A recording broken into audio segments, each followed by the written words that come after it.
Hello दोस्तों, आपका स्वागत है यूपी इंफ्रा जोन में। आज की इस वीडियो में हम सरस्वती हाईटेक सिटी की बात करेंगे। दोस्तों, इस प्रोजेक्ट पे ऑलरेडी मैंने बहुत सारी वीडियोस बनाई हैं, लेकिन अब इस पर जो लेटेस्ट अपडेट है, प्रोजेक्ट की जो टाइमलाइन है, ये सारी डिटेल इस वीडियो में हम देख पाएंगे। वहीं थोड़ा सा इसका कंपेरिजन भी करेंगे। सबसे पहले हम सरस्वती हाईटेक सिटी की डिटेल को देखेंगे। तो यहाँ पर 2015 के अंदर जो अलाइनमेंट लाया गया था, उसके हिसाब से हम सरस्वती हाईटेक सिटी को देखेंगे। तो यहाँ पर 2015 के अंदर जो अलाइनमेंट लाया गया था, उस अलाइनमेंट के हिसाब से हम इस सिटी को देखेंगे। वहीं जो चेंजेस अब किए गए हैं उसको बाद में देखेंगे। तो यहाँ पर दोस्तों सरस्वती हाईटेक सिटी को 1138.78 एकर्स में सेटअप करने का प्लान था प्रयागराज के अंदर, और इसकी लोकेशन नैनी है। यहाँ पर non polluted industries, residential, commercial, institutional और स्पोर्ट डेवलपमेंट प्रमोट करना था। यहाँ पर business, IT park, exhibition centre, multiplex, mega mall, park, hotel, multi storey buildings, housing societies, इनको डेवलप करना था with sport facilities like international level stadium, library etcetera. इसके अलावा यहाँ पर सिग्नेचर टावर भी प्रपोज किए गए थे। तो ये जो सिग्नेचर टावर थे, ये हाई राइज बिल्डिंग्स थी जो काफी सुंदर होती। यहाँ पर दोस्तों इंडस्ट्रीज की बात करें तो पोल्यूशन फ्री इंडस्ट्री सेटअप करने का प्लान था, जिसमें bakery production, leather, non polluted textiles, garment, cotton, warehouse, इन सबको सेटअप करना था। इसके अलावा UPSIDC द्वारा यहाँ पर 1500 रेसिडेंशियल प्लॉट ऑफर किया गया था, जिसमें 3 साइज की प्लॉट अवेलेबल थे, जिसमें टाइप A जो की 297 स्क्वायर मीटर, टाइप 2 जो करीब 216 स्क्वायर मीटर और टाइप C जो की 1295 स्क्वायर मीटर के थे। तो बजट के हिसाब से यहाँ पर डिफरेंट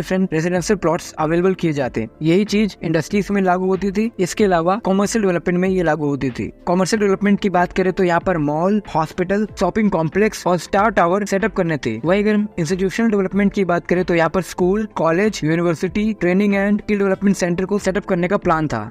यहाँ पर 118 एकर्स रेजिडेंशियल डेवलपमेंट के लिए, 115 एकर्स इंडस्ट्रियल डेवलपमेंट के लिए, 104 एकर्स कॉमर्शियल डेवलपमेंट के लिए और मिक्स डेवलपमेंट के लिए।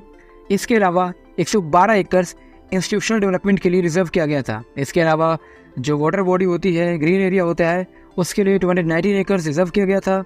एमिनिटीज़ के डेवलपमेंट के लिए 54 एकर्स, रोड्स के डेवलपमेंट के लिए 208 एकर्स और फ्यूचर डेवलपमेंट के लिए 104 एकर्स रिजर्व किया गया था। तो टोटल यहाँ पर 1140 एकर्स के लैंड पर्सन में इस पूरी सिटी को डेवलप करना था। यहाँ पर प्रोफेसर रज्जू भैया जो कि प्रयागराज स्टेट यूनिवर्सिटी से एफिलेटेड है, वो यहाँ पर जब इसका फाउंडेशन स्टोन रखा था तभी से सेटअप होना शुरू हुई थी।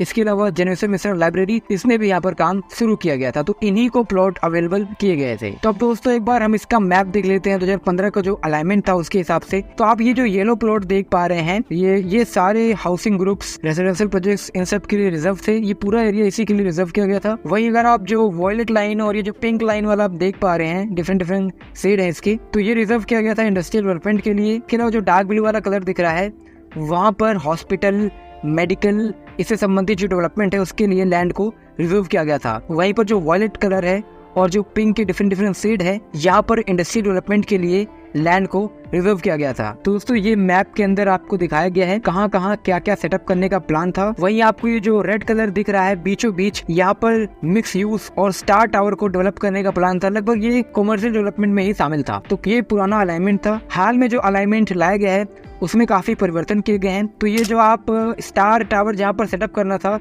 उसका अलाइनमेंट चेंज किया गया था। तो पहले जो कॉलोनीज यहाँ पर एस्टेब्लिश थी उसको मैप में शामिल किया गया था। हालांकि पहले वो बीच में थी, अब उनको साइड में कर दिया गया है। इसके अलावा कुछ एरिया, कुछ और भी कॉलोनीज को अब यहाँ पर मैप में डाल दिया गया है। वही जो इंडस्ट्रियल एरिया पहले इतना बड़ा था उसको थोड़ा कम कर दिया गया है। तो कुल मिला के काफी सारे चेंजेस अलाइनमेंट में दोबारा किए गए। तो अभी अगर हम सैटेलाइट इमेजेस की बात करें तो ये जो प्रॉपर रेजिडेंशियल एरिया अगर आप देखेंगे तो इसका प्रॉपर डेवलपमेंट नहीं हुआ है। हालांकि सड़कें काफी हद तक बन गई हैं, लेकिन अगर आप प्रॉपर डेवलपमेंट की बात करें, प्रॉपर प्लॉट के हिसाब से सड़कें अभी भी पूरी नहीं हुई हैं। वही जो रिक्रिएशनल एरिया है, इसका डिजाइन काफी अजीब लग रहा है, क्योंकि इसमें सड़कें अजीब तरीके से घुमाई गई है, क्योंकि बीच में पूरा एक रेजिडेंशियल गाँव या कॉलोनी आ गई है, जिस कारण थोड़ा ये अजीब लग रहा है। यहाँ पर भी किसी प्रकार का डेवलपमेंट, प्लॉटिंग कुछ नहीं हुई है। फिर वही अगर हम कॉमर्शियल एरिया की बात करें तो कॉमर्शियल एरिया में भी कई सारे प्लॉट का एरिया डेवलप किया गया है, लेकिन ये भी प्रॉपर डेवलप नहीं हुआ है। वहीं अगर हम इंडस्ट्रियल एरिया की बात करें तो इंडस्ट्रियल एरिया का जो अलाइनमेंट है, हालांकि वो कम कर दिया गया है। यहाँ पर काफी हद तक सड़कें बन गई हैं, लेकिन फिर भी प्रॉपर अगर हम सड़कों की बात करें, जो भी वहाँ पर कलर वगैरह किया जाता है, साइन वगैरह दिया जाता है, तो उन सब का काम पूरा नहीं हुआ है। तो ओवरऑल दोस्तों यहाँ पर अगर हम डेवलपमेंट की बात करें जो गूगल अर्थ से हमें मिल रही है, हालांकि ये पूरी एक्यूरेट लेटेस्ट अपडेट नहीं है, लेकिन फिर भी हमें एक आइडिया लग जाता है कि यहाँ पर प्रॉपर डेवलपमेंट नहीं हुआ है। हालांकि दोस्तों मैं एक चीज कहूंगा जो मुझे काफी अच्छी लगी, यहाँ पर जो सड़कें बनाई गई है रेजिडेंशियल एरिया के अंदर, उन सड़कों पर 4 साइड जिब्रा क्रॉसिंग है, और ऐसी जिब्रा क्रॉसिंग आपको वेल प्लान सिटीज के अंदर देखने को मिलती है। चाइना, जापानीज सिटी में ये बहुत पॉपुलर है। नया रायपुर के अंदर भी ये आपको 4 साइड जिब्रा क्रॉसिंग देखने को मिलेगी। इसके अलावा दिल्ली के अंदर भी कुछ एरिया में है, और ये बहुत सुंदर लगता है देखने में, तो ये मुझे अच्छा लगा इसमें। लेकिन दोस्तों कुछ और भी बहुत सारी महत्वपूर्ण चीजें हैं जिन पर चर्चा करनी बहुत जरूरी है। यहाँ पर दोस्तों एक लाइब्रेरी का डेवलपमेंट हो रहा है और एक यूनिवर्सिटी का डेवलपमेंट हुआ है। चलिए हिस्ट्री को देखते हैं। तो 2 सितंबर 2015 में अखिलेश यादव ने इसका फाउंडेशन स्टोन रखा था, और तब यूपी SIDC इसकी नोडल एजेंसी थी, जिसका नाम बदलकर अब यूपी सीडा कर दिया गया है। तो यहाँ पर दोस्तों फाउंडेशन लेड किए करीब 10 साल हो गए हैं, और 10 सालों के अंदर भूमि अधिग्रहण सही तरीके से नहीं हुआ, जिस कारण यहाँ पर अलाइनमेंट चेंज करना पड़ा। बेसिक एमिनिटीज का डेवलपमेंट भी अभी पूरा नहीं हुआ है। यूनिवर्सिटी और लाइब्रेरी ये 2 डेवलपमेंट यहाँ पर हुए हैं, इसके अलावा यहाँ पर कोई भी डेवलपमेंट नहीं हुआ है। यूपी सीडा ने कुछ ऑक्शन निकाले थे, जैसे 2021 के अंदर एक्सप्रेशन ऑफ इंटरेस्ट निकाला गया था। Hospital development, school development, factory, warehousing industry, group housing, port development, इन सब के लिए निकाला गया था। और इस ऑक्शन पर क्या अपडेट आई, किन किन कंपनीज ने एक्सप्रेशन ऑफ इंटरेस्ट रखा, इस पर कोई भी अपडेट नहीं है, कोई भी जानकारी यूपी सीडा ने नहीं दी है। इसके अलावा दोस्तों कुछ आर्टिकल्स हैं जिसमें ये कहा गया था कि अमेजोन 1000 करोड़ रुपीस का निवेश यहाँ पर करना चाहती है, यहाँ पर एक वेयर हाउस सेटअप करना चाहती है। और ये दोस्तों 2023 के नवंबर में ये खबर आई थी कि 20 एकर्स लैंड पार्सल ये सर्च कर रही है यहाँ पर सेटअप करने के लिए, और इसने यूपी सीडा को प्रस्ताव भेजा है, और यूपी सीडा यहाँ पर लैंड आइडेंटिफाई कर रही है इस डेवलपमेंट के लिए। इसके अलावा एक आर्टिकल कहता है कि वरुण बेवरेज, और ये ऑफिशियली MOU भी साइन हुआ है कि ये 1000 करोड़ रुपीस का इन्वेस्टमेंट कर सकती है उत्तर प्रदेश के अंदर, जिसमें एक बहुत ही बड़ा चंक ऑफ इन्वेस्टमेंट ये करने वाली है सरस्वती हाईटेक सिटी में। यहाँ पर वो एक पेप्सिको का बॉटलिंग पॉइंट सेटअप करेगी, लेकिन इस पर भी कोई अपडेट नहीं है। जैकी सीमेंट का 400 करोड़ रुपीस का इन्वेस्टमेंट प्रयागराज में प्रस्तावित किया गया था, लेकिन उसने कहा था कि ये 100 करोड़ रुपीस का एक डेटा सेंटर भी सेटअप करेगा। ये डेटा सेंटर प्रयागराज के अंदर सेटअप किया जाएगा, लेकिन इस पर भी कोई अपडेट नहीं है। यहाँ पर कई सारे MOU साइन हुए, 3-4 बार ऑक्शन भी हो चुके हैं। ये ऑक्शन का क्या नतीजा है इसके बारे में कोई इन्फॉर्मेशन नहीं है। सितंबर 2023 के अंदर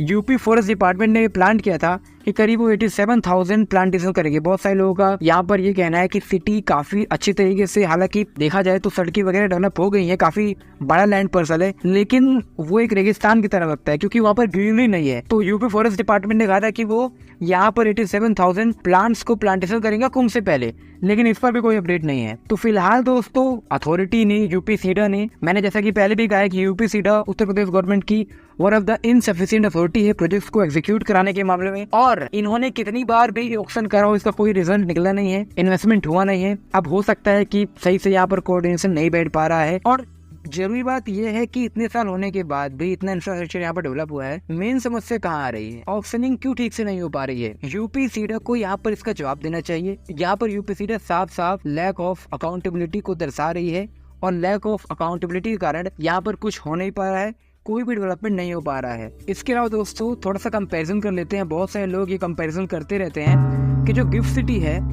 जो कि Gujarat international financial tech city के नाम से जाने जाते हैं, इसको सरस्वती हाईटेक सिटी से कंपेयर करते हैं। हालांकि बहुत सारी चीजें क्लियर करना जरूरी है। तो GIFT city Gujarat international financial tech city है, इसको 2007 में प्लान किया गया था, और इसको सेंट्रल गवर्नमेंट द्वारा स्पेशल इकोनॉमिक जोन घोषित किया गया है। यहाँ पर दोस्तों इसको IFSC अप्रूवल भी दिया गया है। ये 12 किलोमीटर दूर है इंटरनेशनल एयरपोर्ट से, तो ये एक अलग तरीके से डेवलपमेंट है। इसकी प्लानिंग बहुत पहले हुई थी, प्लस ये एक स्पेसिफिक डेवलपमेंट के लिए प्लान की गई है, जो कि कॉमर्स, बैंकिंग, ट्रेडिंग, इससे संबंधित जो भी बड़ी कॉमर्स से संबंधित या बैंकिंग से संबंधित कंपनी से उन्होंने अपना हेडक्वार्टर यहाँ पर सेटअप किया है। इसलिए यहाँ पर जो दोस्तों डेवलपमेंट है वो अलग है, क्योंकि इसका जो प्लान किया गया है वो सरस्वती हाईटेक सिटी से काफी अलग है। ये पहली ऐसी सिटी है जो कि एक बैंकिंग और कॉमर्स चैन सेटअप करने वाली है। इन द अदर हैंड जो सरस्वती हाईटेक सिटी है, ना ये कॉमर्शियल टाउनशिप है, ना ये रेजिडेंशियल टाउनशिप है, और ना ये इंडस्ट्रियल टाउनशिप है। और जरूरी बात यह भी है कि इसके अलाइनमेंट में परिवर्तन किए गए, जितने भी इसके ऑक्शन कराए गए सारे फेल हो गए। इसमें जो स्टेक होल्डर्स है प्लस जो अथॉरिटी है, मैं इसको जिम्मेदार ठहराऊंगा। और दूसरी चीज, अगर यहाँ पर इतना सारा काम हो चुका होता, चूंकि जो सरस्वती हाईटेक सिटी है यहाँ पर कई सारे डेवलपमेंट प्रपोज किए गए हैं, काफ़ी सारी सुविधाएं देने का वादा किया गया है, फिर भी क्यों ऑक्शन नहीं हो पा रहे हैं ये तो यूपी सीडा ही बता सकती है। अब रही बात दोस्तों यहाँ पर डेवलपमेंट की, तो सिटी तो काफ़ी समय हो गया है लेकिन यहाँ पर डेवलपमेंट कुछ नहीं हो पाया है। अगर ऐसे यहाँ पर ऑक्शन में चलता रहा तो इसका डेवलपमेंट पता नहीं कब होगा, कोई इसका अनुमान नहीं लगा सकता। क्योंकि अगर इन्वेस्टमेंट कोई कंपनी शुरू करना करती है तो उसका जो इन्वेस्टमेंट होता है उसको प्रॉपर लगने में 4 से 5 साल लग जाते हैं। और अगर आज से यहाँ पर डेवलपमेंट शुरू नहीं होता है तो आने वाले 5-10 सालों में इस पर क्या डेवलपमेंट होगा, हम यही कह सकते हैं कि कोई भी डेवलपमेंट नहीं होगा। अब दोस्तों स्टेट गवर्नमेंट कुछ अपना इनिशिएटिव चला सकती है। स्टेट गवर्नमेंट के जो अथॉरिटीज़ है, फॉर एग्जांपल डिफरेंट अथॉरिटीज़ हैं, चाहे वो यहाँ पर एक यूनिवर्सिटी सेटअप हुई है तो गवर्नमेंट की अथॉरिटीज़ यहाँ पर इन्वेस्टमेंट कर सकती हैं, वो प्रमोट कर सकती हैं इंडस्ट्रियल इन्वेस्टमेंट। अगर प्राइवेट इन्वेस्टमेंट यहाँ पर अट्रैक्ट नहीं हो रही है तो गवर्नमेंट अपनी अथॉरिटीज़ से इन्वेस्टमेंट करवाए, वहाँ पर डेवलपमेंट करवाए, ताकि धीरे धीरे वहाँ पर जो भी डेवलपमेंट है उसको प्रमोशन मिले। दूसरी चीज़, इसको और ट्रांसपेरेंट करा जाए, ऑक्शन वगैरह सही से करा जाए और जल्दी प्लॉटिंग हो ताकि ये तेज़ी से डेवलप हो पाए। तो दोस्तों कुछ अंतर जो सरस्वती हाईटेक सिटी का था गिफ्ट सिटी से, वो मैंने आपको क्लियर कर दिया है। सरकार ये भी कर सकती है कि इसको स्पेशल इन्वेस्टमेंट रीजन के अंदर इस पूरे रीजन को जोड़ दे, तो इससे काफ़ी फ़ायदा होगा और यहाँ पर कंपनीज अट्रैक्ट होंगी। हालांकि दोस्तों यूपी सीडा ने इसके विषय में कुछ सोचा जरूर होगा, आगे देखते हैं कि वो इस पर क्या करते हैं। अभी तक दोस्तों इस पर कुछ खास अपडेट नहीं है। तो आज की इस वीडियो में इतना ही। वीडियो पसंद आए तो वीडियो को लाइक करें, चैनल को सब्सक्राइब करें। धन्यवाद आपका ये वीडियो देखने के लिए। मिलते हैं नेक्स्ट वीडियो में।